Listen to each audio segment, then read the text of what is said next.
we're just starting out in the beginning of the year, it's important for us to teach students how to be able to use the right tools that they need, how to measure with those tools, and how to be safe in the lab.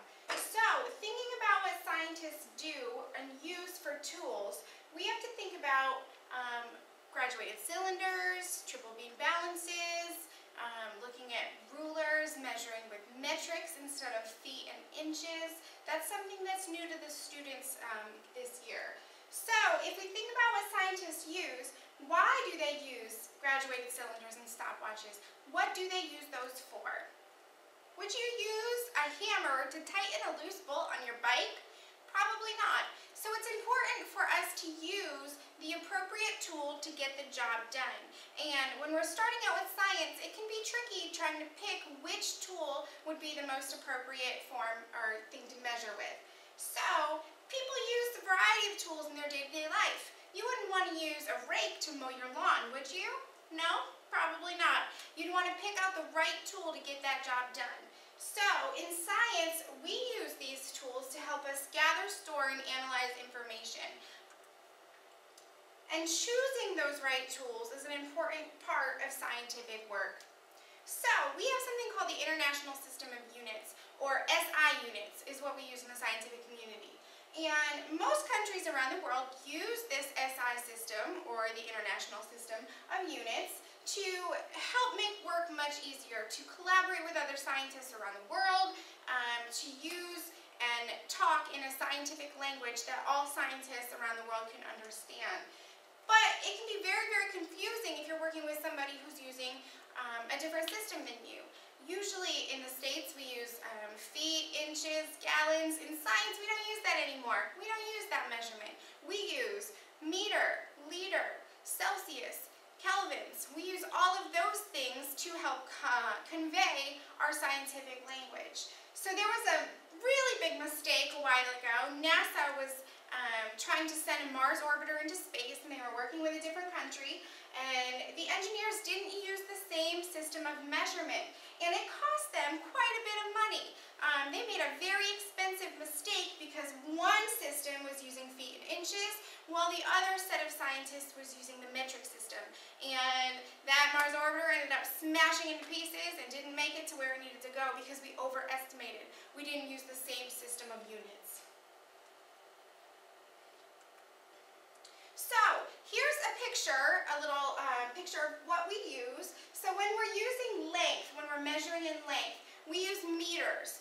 The SI unit for length is the meter, and there's some variations of that. We have the kilometer, which measures long distance. Kilo means 1,000, so 1,000 meters. We also have centimeter and millimeter when we're looking at the smaller units. When we're looking at volume, the SI unit is the cubic meter. We use centimeters cubed, or cubic centimeters, but mostly when we're focusing in the lab, we're going to be using liters and milliliters. And we use a graduated cylinder to measure liquid volume. When it comes to mass, now, mass, not weight, but mass. Mass and weight are two very different things. When we're measuring mass in the lab, our SI unit is going to be the kilogram, and a smaller version of that is gram. Again, kilo means 1,000, so a kilogram would be 1,000 grams, and we're going to be focusing with grams. And in temperature, we don't use Fahrenheit anymore. We are focusing on Celsius or kelvins in the science lab. So when we're looking at length, you probably wouldn't want to measure the length of an ant in a meter, right? A meter's long, a meter's kind of big. What would you use to measure the length of an ant? Probably millimeters. Millimeters is on a smaller scale. Millimeters measure something tiny, something small.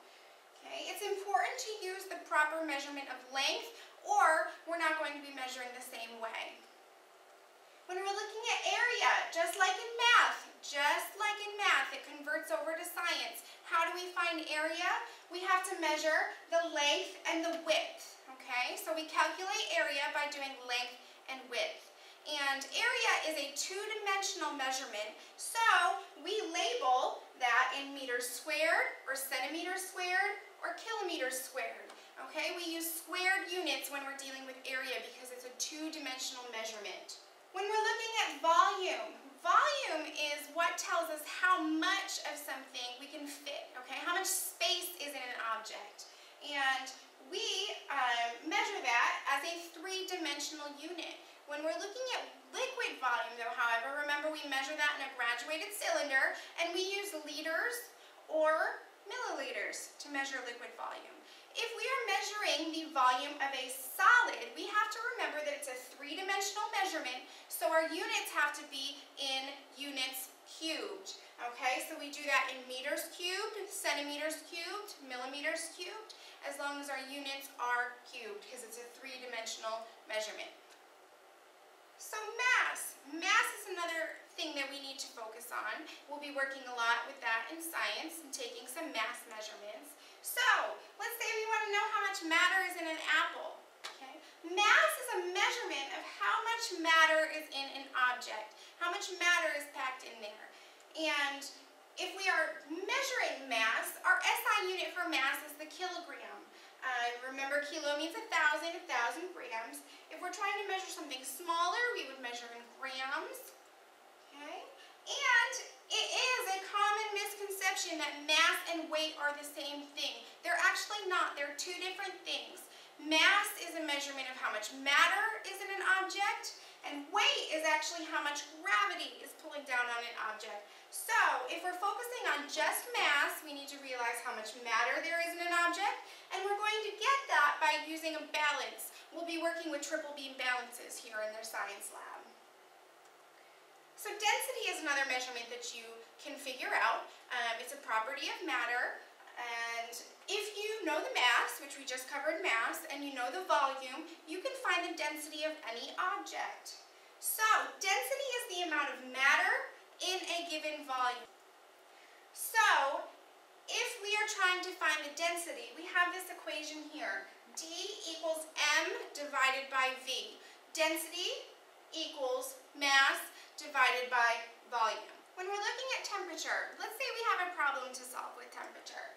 Let's say we want to know how much food should be heated to kill any bacteria. This is usually a hot subject with meat. When we're cooking meat, we want to cook it to the right temperature so there's not any more bacteria in it. A lot of restaurants actually have to use this problem as well in order to keep their food sanitary.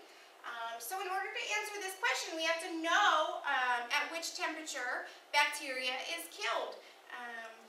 So what exactly is temperature?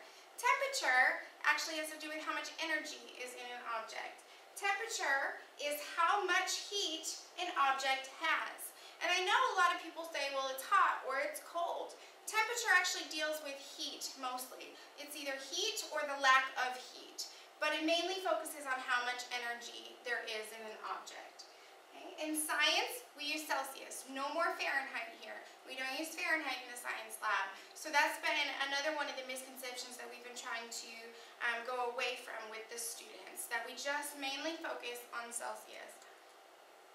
And safety is very important. We will be doing a lot of labs this year, and the number one rule for our students to follow is to make sure you are following the teacher's directions and you are following the rules very carefully.